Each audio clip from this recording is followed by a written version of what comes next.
తాకట్టులో ఉన్న బంగారాన్ని విడిపించి ఆ రోజు ఆన్లైన్ రేటుకే మేము కొంటాం. Sharma gold company.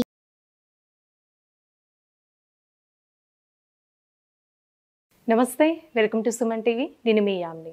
మనకి ఆగస్టు 16 నుంచి 31 వరకు అసలు 12 రాశుల వారికి మంచి చెడు ఏ విధంగా ఉంటుంది, ఎలాంటి పరిహారాలు చేసుకోవాలి, ఈ విషయాలు మనకి తెలియచేయడానికి ప్రస్తుతం మనతో ఉన్నారు ప్రముఖ జ్యోతిష పండితులు బ్రహ్మశ్రీ నందిబట్ల శ్రీహరి శర్మ గారు ఉన్నారు. మరి గురుగారితో మాట్లాడి ఆ విషయాల గురించి అడిగి తెలుసుకుందాం. నమస్కారం గురుగారు. వాగర్థావ్యవ సంపృక్తౌ వాగర్థ ప్రతిపత్తయే జగతః పితరౌ వందే పార్వతీ పరమేశ్వరౌ. సదాశివసమారంభాం శంకరాచార్య మధ్యమాం అస్మదాచార్య పర్యంతం వందే గురు పరంపరాం.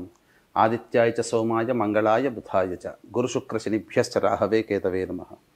శృంగేరి పీఠాధిపతులకి, కంచి పీఠాధిపతులకి నమస్కారములు తెలియజేసుకుంటూ కార్యక్రమాన్ని ప్రారంభిద్దాం. గురుగారు, ఇప్పుడు మనకి ఆగస్టు 16 నుంచి 31 వరకు అండి, అసలు ధనుసు రాశి వారికి ఏ విధంగా ఉంటుంది? ధనుసు రాశి వారికి 16వ తారీఖు నుంచి 31వ తారీఖు వరకు ఆగస్టు నెలలో ఏ విధంగా ఉంటుందో తెలుసుకునే ముందు గ్రహ సంచారం తెలుసుకుందాం.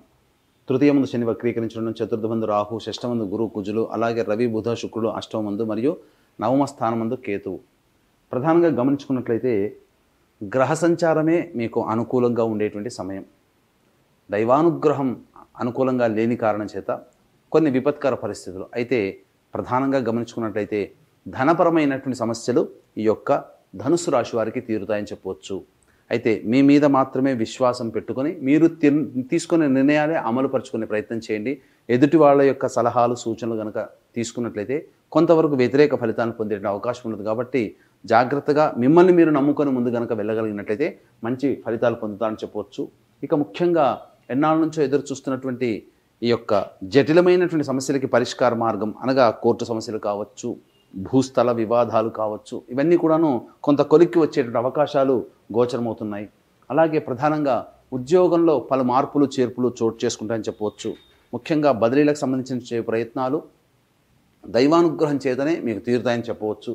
అయితే ప్రధానంగా గమనించుకున్నట్లయితే 26వ తారీఖు నుంచి సప్తమ కుజ సంచార ప్రభావం ఈ కారణం చేత మీలో అతి ఆత్మవిశ్వాసం అధికంగా ఉండడము, అలాగే పోరాటాలకి అనగా కయ్యానికి కాలు దువ్వేటువంటి పరిస్థితుల్లో మీకు రావడం, తద్వారా ఇబ్బందికర పరిస్థితులన్నింటినీ కొని తెచ్చుకుంటారు. కాబట్టి జాగ్రత్తలు పాటించండి, సంయమనం పాటించండి. మీ కుటుంబ సభ్యులతో మాట్లాడేటప్పుడు మీ యొక్క వాక్కుని అదుపులో ఉంచుకున్నట్లయితే చాలా మటుకు సమస్యల నుంచి మీరు బయటపడతారని చెప్పవచ్చు. అయితే ఎవరిని నమ్మి మీ యొక్క ధనాన్ని అప్పుగా ఇవ్వడం కానీ, లేకపోతే జామీన్గా అనగా గ్యారంటీదారుగా ఉండడం కానీ చేయకుండా ఉండండి. చాలా సమస్యల నుంచి మీరు బయటపడతారని చెప్పవచ్చు. అయితే ప్రధానంగా ఎఫ్ఎంసీజీ రంగంలో ఉన్నటువంటి వారికి పెట్టుబడుల విస్తరణ అనేటువంటిది చేయకుండా ఉండడమే మంచిది. వ్యాపార విస్తరణకి నూతనంగా పెట్టుబడులు పెట్టకపోవడమే ఈ యొక్క సమయంలో మంచిదని గమనించుకోవాలి. రియల్ ఎస్టేట్ రంగంలో ఉన్నటువంటి వారికి అనుకున్నటువంటి విధంగా ప్రాజెక్టులన్నీ కూడా కంప్లీట్ అవుతాయి. అలాగే నూతన ప్రాజెక్టులు చేపట్టే అవకాశాలకు సంబంధించినటువంటి చర్చలు సఫలీకృతం అవుతాయని చెప్పవచ్చు. ఏది ఏమైనప్పటికీ కూడా ఏతావాత గ్రహ సంచారం బాగున్నా దైవానుగ్రహం లేని కారణం చేత కొన్ని సమస్యలు ఎదుర్కొన్నప్పటికీ స్వయం కృషితో ఆ సమస్యల్ని మీరు అధిగమిస్తారని చెప్పవచ్చు. అయితే ఏ వ్యక్తికైనప్పటికీ కూడా సమస్యలు అనేటువంటివి ప్రధానంగా 75% సమస్యలు ధనముతోనే వస్తాయి. ఆ 75% సమస్యలు ధనముతోనే తీరుతాయి. కాబట్టి ఏ రోజుల్లో మీకు ధన రాబడి అధికంగా ఉంటుంది, ఎప్పుడు ఖర్చులు అధికంగా ఉంటాయి, మానసికమైనటువంటి ప్రశాంతత తగ్గి ఒత్తిడులు ఎప్పుడు ఎక్కువగా ఉంటాయి, ఎటువంటి సమయంలో మీరు నిర్ణయాలు తీసుకోవాలనేటువంటి విషయాల గురించి క్లుప్తంగా తెలియజేసుకుందాం. ఇక 16, 17వ తారీఖుల్లో కనుక గమనించుకున్నట్లయితే ప్రధానంగా మీరు ఎన్నాళ్ళ నుంచో ఎదురు చూస్తున్నటువంటి సమస్యలకి పరిష్కార మార్గానికి వెతుకుతారు.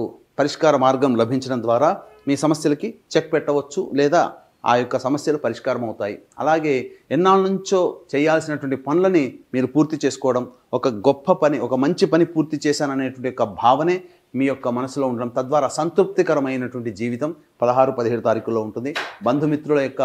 బంధుమిత్రులతో విందుల వినోదాల్లో మీరు పాల్గొంటారని చెప్పవచ్చు.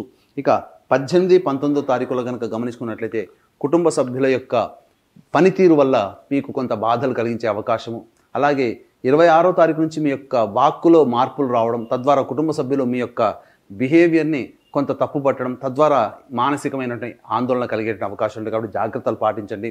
ధనపరమైనటువంటి ఖర్చులు అధికంగా 26వ తారీఖు నుంచి ఎక్కువగా ఉన్నాయని చెప్పవచ్చు. 21వ తారీఖులో కనుక గమనించుకున్నట్లయితే సోదర సోదరీమణుల యొక్క సహాయ సహకారాలు కానీ, లేకపోతే బంధుమిత్రుల యొక్క సహాయ సహకారాలతో మీకు అనుకున్నటువంటి కార్యక్రమాలను చక్కబెట్టుకుంటారు.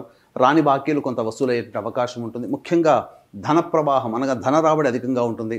కాబట్టి అయితే నూతన పెట్టుబడులకు సంబంధించినటువంటి అనగా ధనముతో నూతనంగా కొనుగోలు చేయాల్సినటువంటి సందర్భం వచ్చినప్పుడు జాగ్రత్తలు పాటించండి. ఇక 22, 23, 24, 25 ఈ తారీఖులో కనుక గమనించుకున్నట్లయితే ఖర్చులు అధికంగా ఉంటాయి. గృహపరంగా ఖర్చులు, అలాగే వాహనపరంగా ఖర్చులు కానీ, అలాగే సంబంధించినటువంటి తల్లిగారి ఆరోగ్యం పట్ల జాగ్రత్తలు పాటించాలి. మీ ఆరోగ్యం పట్ల కూడాను ఈ 24, 25 తారీఖులో కనుక జాగ్రత్తలు పాటించినట్లయితే చిన్నపాటి అనారోగ్యం నుంచి బయటపడవచ్చు అని చెప్పవచ్చు. ముఖ్యంగా మనస్సు వృధా కాలయాపన అనగా మనస్సు ఆందోళనగా ఉండడం, ఏ పని కూడాను నిర్ణయం తీసుకోలేకపోవడము, అలాగే వృధా కాలయాపన జరిగే అవకాశం ఉంటుంది. కాబట్టి జాగ్రత్తలు పాటించండి. ఇక 26, 27, 28, 29, 30 విశేషించి శోభాయమానంగా మీకు ఉండేటువంటి పరిస్థితులు అనగా 26వ తారీఖు నుంచి కుజుడు సప్తమ రాశి ప్రభావం సంచారం కారణం చేత మీ యొక్క ఆత్మవిశ్వాసం, దీనికి ఆత్మవిశ్వాసం గల కారణం ఏంటంటే మనం అందుకునే విజయాలే. కాబట్టి జాతకరీత్యా గోచారీత్యా చూసిన 26, 27, 28, 29, 30 ఈ 5 రోజుల పాటు మీకు అనుకూలమైనటువంటి సమయం. కాబట్టి ఏమవుతుంది, అలాగే సంచార ప్రభావం కూడా కుజుడు కూడా మీ యొక్క రాశిని వీక్షణ చేయడం, ఈ కారణం చేత మీలో తెలియని అతి ఆత్మవిశ్వాసంతో ఎదుటివారిని చులకనగా చూడడం, తద్వారా మీరు సమస్యలు. కాబట్టి ఆ యొక్క ఎదుటివారిని చులకనగా చూడడం అనే భావాన్ని తగ్గించుకొని అతి ఆత్మవిశ్వాసాన్ని పోకుండా ఉన్నట్లయితే మంచి రోజులు 26, 27, 28, 29, 30 తారీఖులో ధనుసు రాశి వారికి ఉంటాయని చెప్పవచ్చు. అలాగే 31వ తారీఖు రోజున అధికంగా ఖర్చులు ఉంటాయని చెప్పవచ్చు. కాబట్టి జాగ్రత్తలు పాటించండి. 26, 27, 28, 29, 30 ఈ తారీఖుల్లో రాని బాకీలు వసూలు అవుతాయి. మీరు ఎవరితో కలిసి పనిచేస్తారో వారి వల్ల మీకు మంచి జరుగుతుంది. మీ జీవిత భాగస్వామి తీసుకున్న నిర్ణయాల వల్ల మీకు మంచి జరుగుతుంది. అలాగే ధన రాబడి కూడా అధికంగా ఉంటుందని చెప్పవచ్చు. 31వ తారీఖు రోజున మాత్రం ఖర్చులు అధికంగా ఉంటాయి. కాబట్టి క్లుప్తంగా ధనుసు రాశి వారికి ఈ విధంగా ఉంటుందని చెప్పవచ్చు. అయితే ఎంతటి వ్యక్తికైనప్పటికీ కూడాను దైవానుగ్రహం ఉంటేనే అన్ని రకాల పనులలో విజయాన్ని పొందుతాడు. కాబట్టి దీన్ని దృష్టిలో పెట్టుకుని 31వ తారీఖు రోజున శని త్రయోదశి, పుష్యమి నక్షత్రంతో కూడుకున్నటువంటి శని త్రయోదశి. కాబట్టి అద్భుతమైనటువంటిది. ఈ శని త్రయోదశి రోజున వృషభ, మిథున, కర్కాటక, సింహతుల, వృశ్చిక, మకర, కుంభమీన రాశిలో జన్మించిన వారికి శనిదోష పరిహారార్థమే శనీశ్వర హోమం, అఘోర పాశుపత మంత్ర హోమంతో పాటు విద్య, వివాహ, ఉద్యోగ, దాంపత్య, అనారోగ్య సమస్యల నివారణకి 18 రకాల హోమాదులు. అలాగే మనం సమస్యలు ఎదుర్కొంటున్నాము అనంటే, ఏ రాశి వారైనా సమస్యలు ఎదుర్కొంటున్నామంటే అవి గత జన్మ కర్మదోష ప్రభావాలు. కాబట్టి గత జన్మ కర్మదోష నివారణ హోమాలు కేవలం 1500 రూపాయలకి పర్ హెడ్కి చేయించడం జరుగుతుంది. అలాగే సంవత్సరం పొడుగుతా మా ఆధ్వర్యంలో ప్రతి నెల ఒక్కొక్క క్షేత్రంలో మీ కుటుంబ సభ్యుల గోత్రనామాదులు కూడా నమోదు చేసుకోవచ్చు. అవకాశం ఉన్న వాళ్ళు కార్యక్రమ తదనంతరం కాంటాక్ట్ చేసి పూర్తి వివరాలు తెలుసుకోండి. గురువుగారు, ఇప్పుడు ధనుస్సు రాశి వారికి అంటే ఎలాంటి పరిహారం చేస్తే మంచిది? ధనుస్సు రాశి వారికి గమనించుకున్నట్లయితే ప్రతిరోజు దత్తస్తవము, అలాగే సూర్యుడికి నమస్కారము, సూర్యాష్టకం 6 సార్లు పారాయణం చేయడం, ఇవి కనుక ప్రతిరోజు కనుక అలవాటు చేసుకున్నట్లయితే తప్పకుండా ఈ యొక్క ధనుసు రాశి వారికి వచ్చేటువంటి సమస్యలను కూడా పరిష్కరించుకోవచ్చు. అలాగే ఇప్పుడు చెప్పినటువంటి పరిహారాలు కానీ అవి చేసుకున్నందువల్ల మీ సమస్యలు తీరకపోతే అది మీ యొక్క జాతక చక్రంలో ఉన్నటువంటి గ్రహ దశాంతర దశల యొక్క ప్రభావం. కాబట్టి దగ్గరలోని మంచి ఉపాసనా పనులైనటువంటి జ్యోతిష పండితులను సంప్రదించినట్లయితే వారు సూచించేటువంటి సలహాలు, సూచనలు పాటించి ఇంకా మెరుగైన జీవితాన్ని పొందవచ్చని చెప్పవచ్చు. గురుగారు, ఆగస్టు 16 నుంచి 31 వరకు అండి అసలు ధనుసు రాశి వారికి ఏ విధంగా ఉంటుంది, ఎలాంటి పరిహారం చేసుకోవాలి, ఈ విషయాలు మాకు తెలియజేసినందుకు ధన్యవాదాలండి. సర్వం శ్రీ ఉమామహేశ్వర పరబ్రహ్మార్పణమస్తు. సుమన్ టీవీలో మీ పర్సనల్ అండ్ బిజినెస్ ప్రమోషన్స్ కోసం కింది నెంబర్కి కాంటాక్ట్ చేయండి.